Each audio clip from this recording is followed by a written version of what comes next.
Steven Universe, Too Far. This was another landmark episode. We've been getting a lot of those lately, haven't we?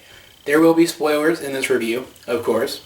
I really don't know what to think about this. This latest run of the show has just been phenomenal. Either it's going to stay this way forever and the show is just going to be this good for the rest of its run, or it's going to decline from here and I'm going to be kind of bummed out. This episode is actually a landmark in a couple of ways, as it is the first time Steven Universe has aired in its new time slot of 7:30 p.m. here and on the Pacific Coast-ish area of the United States. And the last episode of Steven Universe of 2015. That is correct. The reports are saying that there will not be another episode of Steven Universe, another new episode, until January of 2016, unfortunately.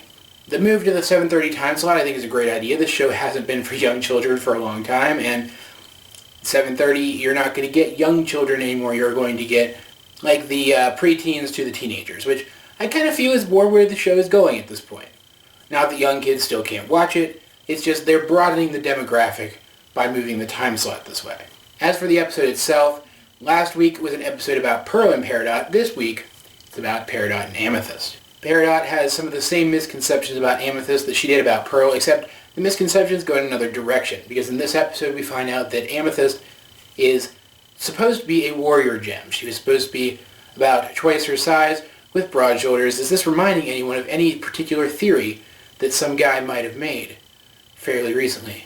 I'm not a very humble person, if you couldn't tell. No, so this means that Amethyst was meant to be a warrior like Jasper. In fact, Peridot doesn't specifically mention amethysts are warriors. She mentions that quartz gems are warriors, which it is a whole other thing. I will talk about that a lot later on, believe me. That's not something that got by here.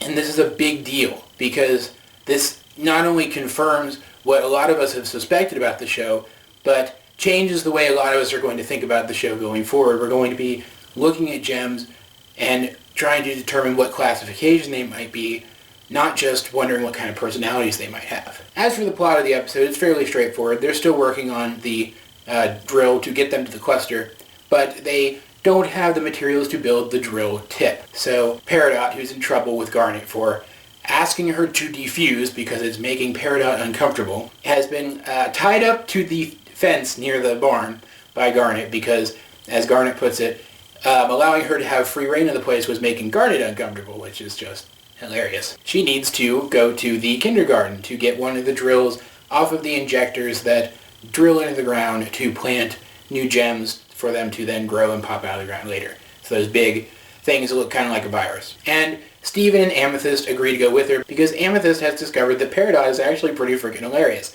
She doesn't know what anything on Earth is called, and Amethyst finds it funny listening to her call it weird homeworld things. So there you go.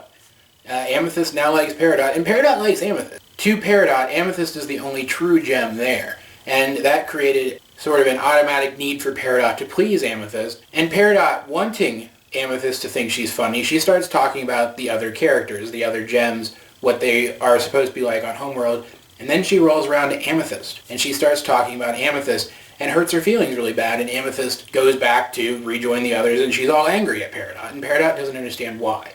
And Steven has to explain it to her. And she doesn't quite get it, and then she accidentally turns on the drill head, and it's going to hit Amethyst, it's going to hurt her.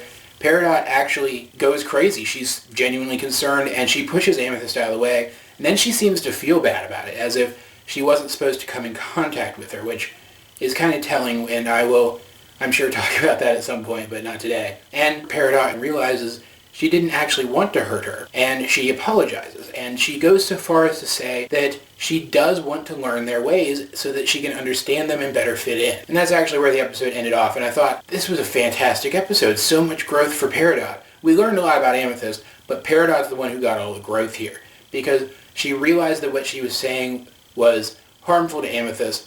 She still doesn't think it's wrong, because that's what she's been brought up believing. But she realized it was hurtful to Amethyst, and she apologized, and she is willing to change and grow as a person so that she stops hurting people. I love this character. I thought it was going to be so much harder for her to deal with this kind of stuff. That it was going to be so much harder for her to grow into a person who could interact well with the crystal gems, and it looks like she's actually a fairly good fit for their group. I mean, she's very different from them, obviously. But if this is the way that she already thinks and feels after just, I think she mentioned she's only been there with them for 3 days at this point in this episode, that she can't be very common amongst Homeworld gems either. Guys, I have no idea where the series is going from this point.